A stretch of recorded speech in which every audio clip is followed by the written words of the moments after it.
I'm back again with a new video and a new reflection.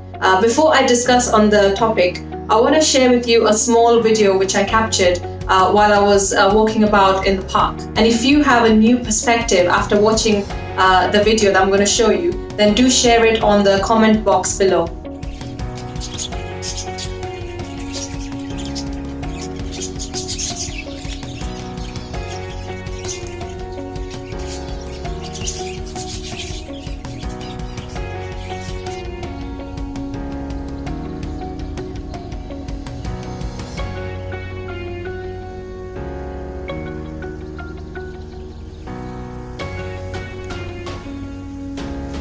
So these were some of the points that I was able to reflect on after watching that video. Number one, we do not know what we are capable of until we don't push ourselves out of our comfort zone.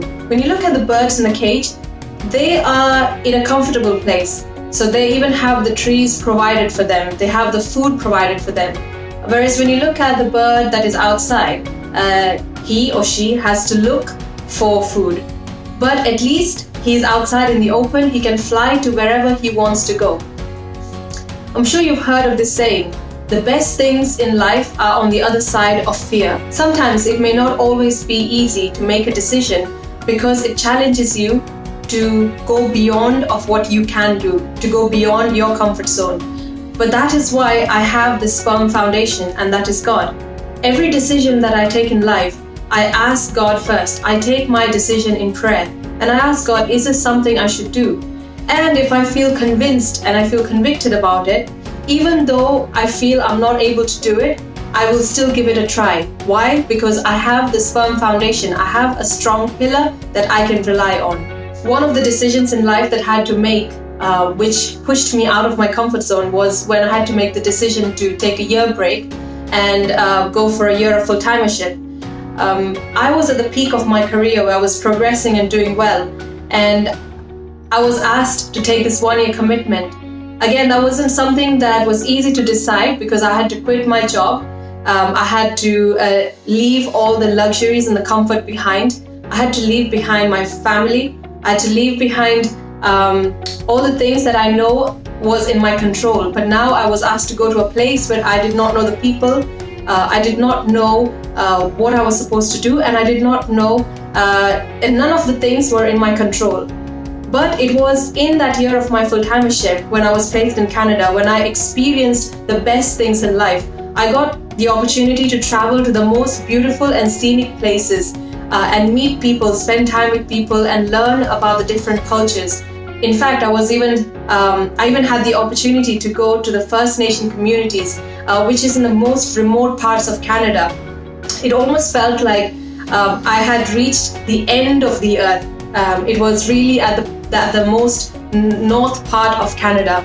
And till today, those are some of the memories that I cherish the most. So don't be afraid to push yourself out of your comfort zone. Because if you don't do that, you will never know what you're capable of. Point number 2, when you make that decision that yes, I want to try harder, I want to push myself, try new things in life. When you pray about it and you ask God, He will give you an answer. And when opportunities come your way, you have to take the step of faith. And you cannot wait for God to come down to you or give you a big vision to help you make that decision. You have to be brave and courageous and take that leap of faith, even if that means stepping into the unknown. The moments when you have to step into the unknown is the best time to build your relationship with God. That's when your trust and your faith in God starts to grow, because you cannot no longer rely on yourself because you don't know what's coming next. So that is the opportunity for you to grow in faith, in trust in God. The third point, I noticed a lot of people were attracted towards the bird cage because the birds were pretty, they were beautiful to look at, and a lot of people were coming to see the birds. Whereas the other one that was outside, it was just flying in the bushes and the trees, and it was doing its own kind of thing. When I reflected on that, what I realized is, are we living a life to entertain others, or are we truly living the life that God has called us to live? Saint Catherine of Siena says, "Be who God created you to be, and you will set the world on fire." Each of us are unique, and we have unique talents, and we are sent for a specific period of time to fulfill a specific mission. If we get tangled with trying to please others and entertain others, we will never be able to taste that freedom or that life of abundance that God has called us to live. The fourth and final point, knowing the difference between true freedom and fake freedom. I stood in front of the bird cage, just observing how they were living their life in that cage.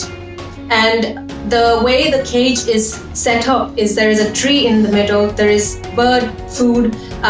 It's almost like their environment is created for them. It's a fake environment, a fake nature that's been created for them in there.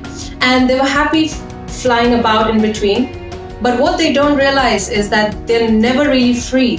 They will always be stuck in that four walls. In our own life, we may think that we are living in true freedom, but actually we are blinded to knowing the true freedom.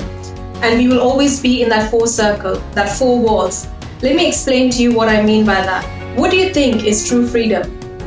Is it the freedom to do whatever you want to do? I have the freedom to drink alcohol. I have the freedom to take drugs. I have the freedom to have impure relationships and try out, like they say, go for a test drive. Because if you don't go for a test drive, how will you know which is the perfect car for you, right? Do you really think that is true freedom? Is that the freedom that you are looking for? This idea of true freedom will eventually lead a person to be a slave. After a while, this sweet thing called freedom will lead you to various kinds of addictions, and you will be needing more and more of it to give you the same high or the kick, as they call it. In my opinion, this is not true freedom. In fact, it is scary because it can lead you to your destruction. True freedom for me is asking God, what is it that I should do? And listening to His voice and following in the path that He's asking me to go. And that leads to the truth, that leads to beauty, that leads to the true freedom. Like Jesus says in John 10:10, I have come that you may have life and life in abundance. The remaining are just thieves. They come to kill, steal, and destroy.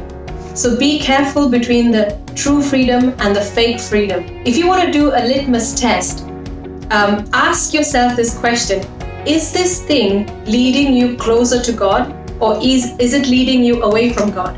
If it's drawing you away from God, run away from it, because that's not from God. That comes from the evil one. Are we willing to walk with God, listen to Him, and make the decisions with Him, and take the step, move out of your comfort zone, and experience the beautiful things that He has in store for each one of us? Truly, when you walk with God, when I walk with God, He has taken me to great heights, and He's still continuing to show me the good things that He has in store for me. So if He has the same plan for me, I'm pretty sure He has the same plan for you too. Thank you for watching, and do continue to support this channel. I'm trying to put as much reflections and sharings out there that will help you, hopefully. And these sort of reflections is definitely helping me in my own personal journey. Don't forget to like, share, and subscribe for more videos.